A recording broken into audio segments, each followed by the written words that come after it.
Now I'm going to give you 5 really good fertility tips you can start doing right now if you've been trying to get pregnant for what feels like for forever and a freaking day. And if you're new here, I'm Carmen. I'm a women's health nutritionist and I run something called the Fertility Circle. It's my online membership where I teach women just like you how to heal their hormones, regulate their cycles, and finally get pregnant naturally to eventually hold their baby in their arms. There are hundreds of women inside who are learning exactly how to support their fertility from the inside out. And yes, many of them have gone from painful periods and irregular cycles to positive pregnancy tests. So let's get into these 5 things you can do today, right now. The first one is stop trusting your app to tell you when you're ovulating. Those apps don't detect ovulation. They predict it based on averages. Your body isn't a math equation. You need to look at your own signs. Basal body temperature, cervical mucus, the position of your cervix, or if you can just combine it with OPK strips. When you use those together, you can pinpoint ovulation accurately instead of just guessing and time the connection with your partner.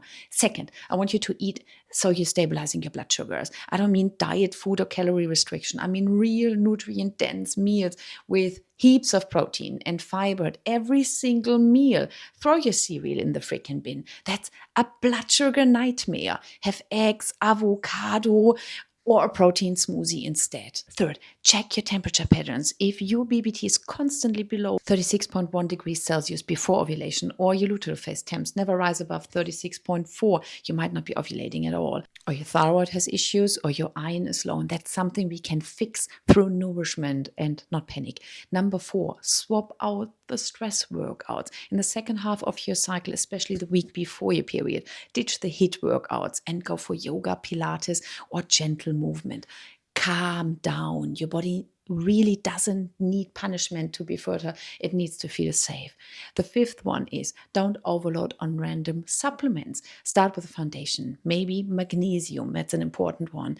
If you don't eat enough fish, omega-3s is great as well. And if you never see the sunlight, then vitamin D would be a good idea too. And only add others once you actually know what your body needs.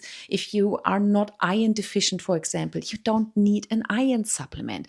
And inside my Fertility Circle, I teach you how to read these signs, understand your cycles, and finally work with your body instead of against it. One of my members just messaged me last week after 2 years of trying. She's finally pregnant. So try these 5 tips and let me know what else you want me to cover.